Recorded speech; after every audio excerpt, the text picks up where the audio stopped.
प्यारे बच्चों, आज मैं आप लोगों को कक्षा 12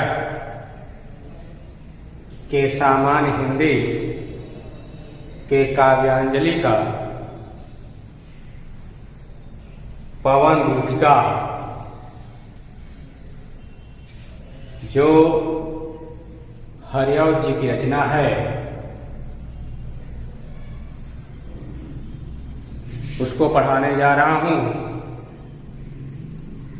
इसके पिछले वीडियो में पवन दूतिका के इसके पहले का पद पढ़ाया जा चुका है। अब मैं आपको आगे यानी उसी क्रम को जारी रखते हुए उसके आगे के पद को पढ़ाने जा रहा हूं, जिसको ध्यान से देखेंगे, सुनेंगे और समझेंगे। आगे हरिऔध जी इस मंदाक्रांता छंद के माध्यम से आगे बताते हुए लिखे हुए हैं कि राधा जी हवा को संबोधित करते हुए क्या कह रही हैं।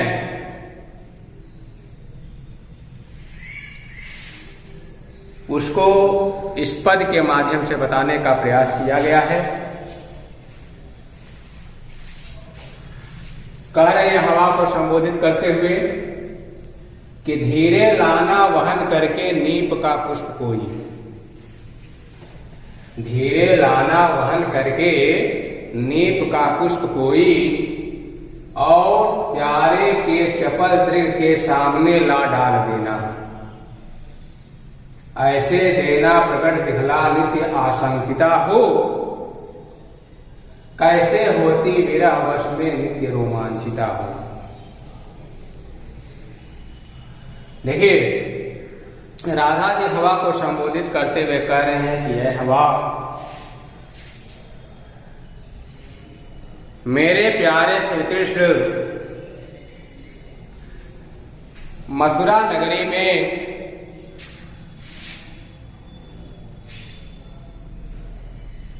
जहां कहीं भी बैठे हों तो धीरे लाना वहन होता है ढो करके, यानी अपने वेग से ढो करके लाना नीप का पुष्प कोई। नीप मिस होता है कदम्ब, नीप मिस का होता है कदम्ब का पुष्प कोई, पुष्प मिस होता है फूल। और प्यारे के चपल, चपल मिस होता है चंचल, दृग मिस होता है आंख के सामने ला डाल देना, ऐसे देना प्रकट दिखला, नित्य मिस होता है रोज, आशंकिता मिस होता है आशा करती हुई, यानी एक आस किए हुए, एक आशा किए हुए या आस लगाए हुए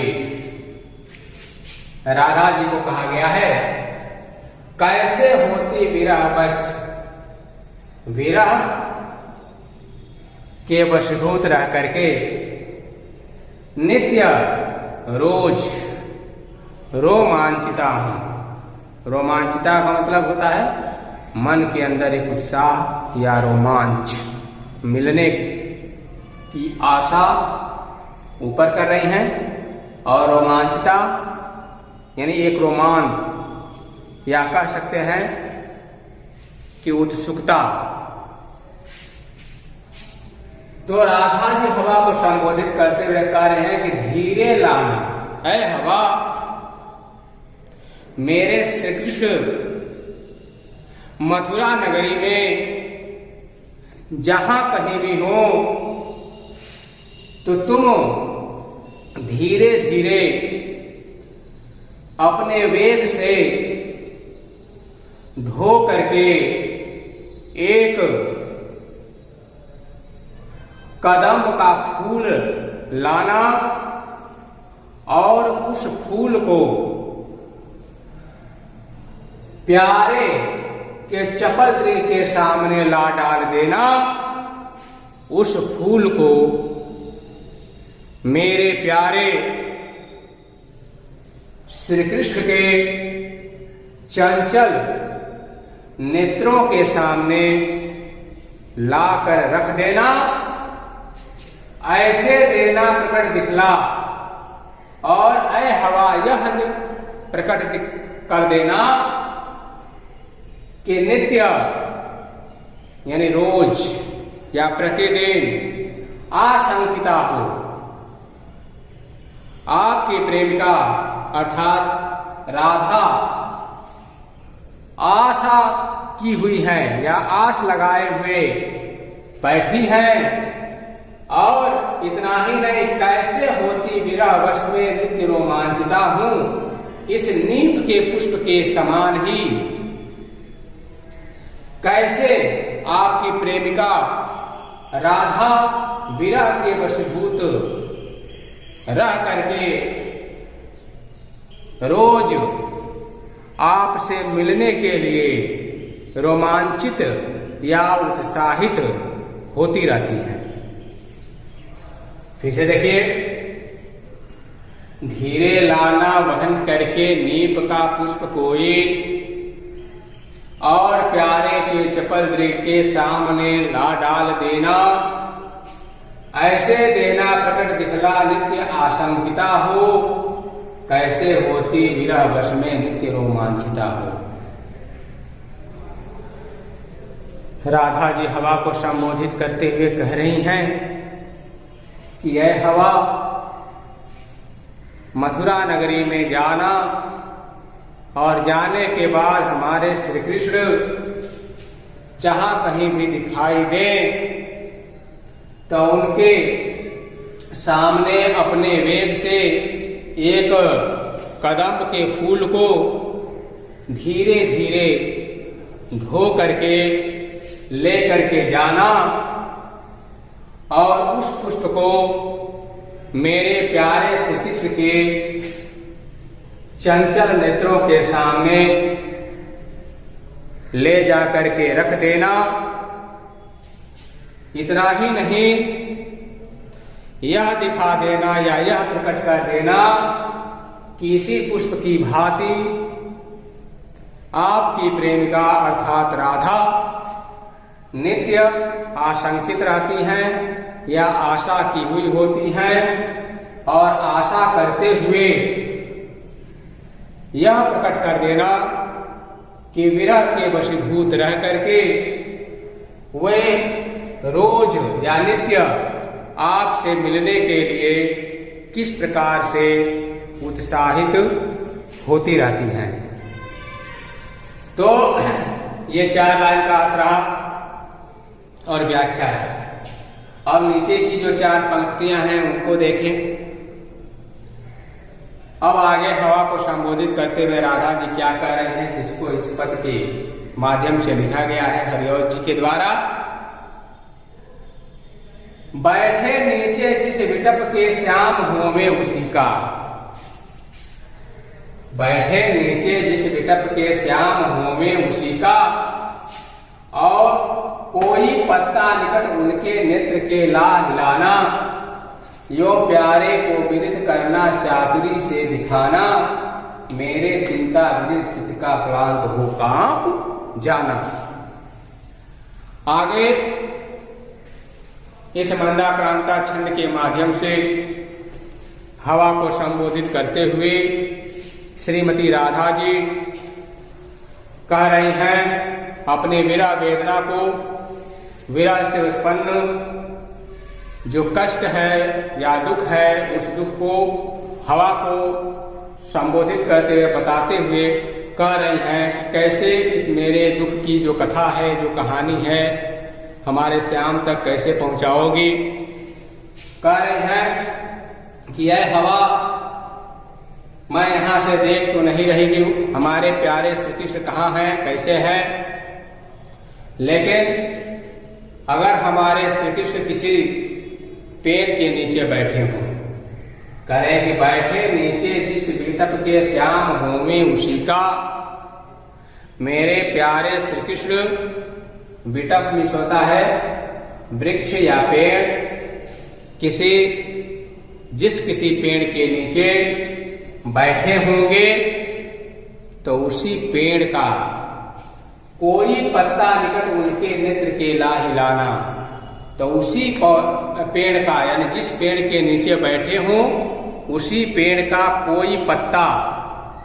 ले लेना और उस पत्ते को मेरे श्याम अर्थात श्री कृष्ण के आंख के सामने ले जाकर के अपने वेग से उसको क्या करना, हिलाना। यो प्यारे को विदित करना, चातुरी से दिखाना, और हमारे प्यारे श्री कृष्ण को यह विदित का मतलब यह दिखा देना या स्पष्ट करा देना या कराते हुए चातुरी से दिखाना, उस पेड़ के पत्ते को चतुराई के साथ हिलाते हुए यह विदित करते हुए दिखा देना कि मेरे चिंता विदित चित्त का क्लांत हो कांप जाना, कि मेरे चिंता या चिंता से विदित यानी चिंता द्वारा जीता गया, विदित किस होता है, जीता गया, चित्त यानी मन का क्लांत हो कांप जाना, मन जो थका हुआ है और थका ही नहीं बल्कि मेरा मन जो है कांप रहा है या कंपन कर रहा है। कह रहे हैं कि यह विदित कर देना चतुराई के साथ, यह दिखा देना कि चिंता से जीता गया मेरा मन इस पत्ते के समान ही थका हुआ है और डर के मारे या एक सशंकित रह करके कांप रहा है। फिर से देखिए इसको, बैठे नीचे जिस विटप के श्याम होमे उसी का, कोई पत्ता निकट उनके नेत्र के ला हिलाना, यो प्यारे को विदित करना, चातुरी से दिखाना, मेरे चिंता वित चित्त का क्लांत हो कांप जाना। आगे कवि इस पद के माध्यम से बता रहे हैं कि हवा को संबोधित करते हुए राधा जी कह रहे हैं कि यह हवा, मेरे प्यारे श्री कृष्ण जिस किसी वृक्ष के नीचे बैठे हों तो उसी वृक्ष का कोई पत्ता ले लेना और ले करके मेरे प्यारे श्री कृष्ण के आंखों के पास अपने वेग से इस प्रकार हिलाना कि मेरे प्यारे श्री कृष्ण को हिलाते हुए यह स्पष्ट करा देना या विदित कर देना, चतुराई के साथ यह दिखा देना कि इसी कांपते हुए पत्ते के समान आपकी प्रेमिका अर्थात राधा का जो मन है वह चिंता से विजित हो चुका है या चिंता द्वारा जीत लिया गया है, जिसके कारण उनका वह मन बिल्कुल थका हुआ है और चिंता के कारण, डर के कारण वह कांप रहा है। तो इसमें कवि की कल्पना है, यहाँ पत्ते का जो कांपना है उस पत्ते का या पत्ते की उपमा मन से की गई है, और जब मन से की गई है तो मन के जो कांपने के या जो कह सकते हैं कंपन की उपमा उस पत्ते के हिलने से की गई है कि वह पत्ता जब हमारे श्री कृष्ण के आंखों के सामने ले जाकर के उसको हिलाओगी तो मैं आशा करती हूँ कि मेरे प्रियतम श्री कृष्ण को यह ज्ञात हो जाएगा कि इसी पत्ते के समान मेरी प्रेमिका जो राधा है उसका मन थका हुआ और कांप रहा है। तो इस तरह से इस मंदाक्रांता छंद का यह अर्थ हुआ और उसकी व्याख्या हुई। इसके बाद आपको लिखने के लिए आ जाएगा काव्य सौंदर्य। काव्य सौंदर्य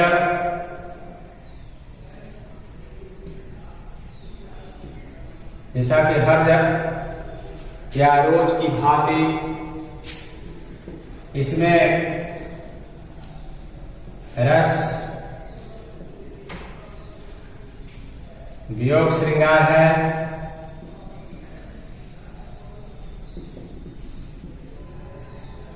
वियोग श्रृंगार, छंद, मंदाक्रांता,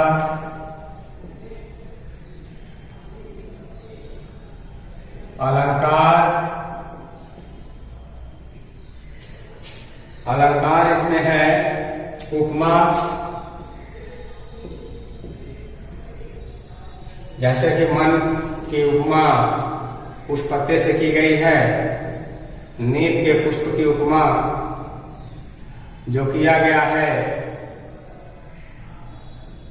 राधा के विरह से वशीभूत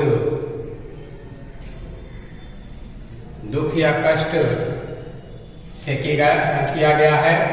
अलंकार हो गया उपमा, गुण प्रसाद गुण है, भाषा खड़ी बोली है।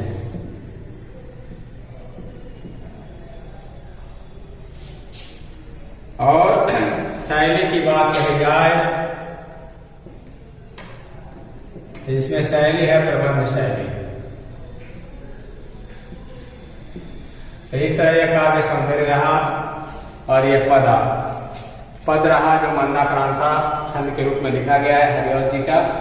तो पवन दूतिका का ये पद, उसका अर्थ और उसकी व्याख्या आपको आज बताया गया। आज के इस वीडियो में बस इतना ही। अब इसके आगे का जो पद है नेक्स्ट वीडियो में हम पढ़ाएंगे और उसके बारे में बताएंगे।